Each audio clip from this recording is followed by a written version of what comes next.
iwacho ni degree is just a paper. Go and improve on your skills. And no education without experience.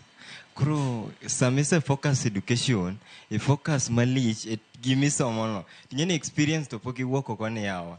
Education, edwara ngomo na team education, journalism ni.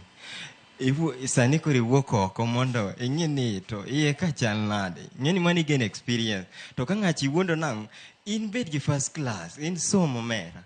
To ngani somo, mangani certificate en go, nike degree is just a paper. To kura experience onge go.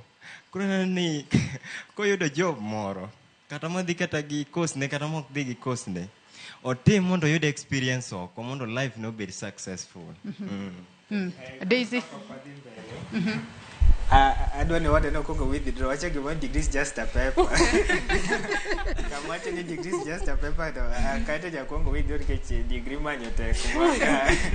Got to do degree just then up just a paper. Details a print to go. They call the side.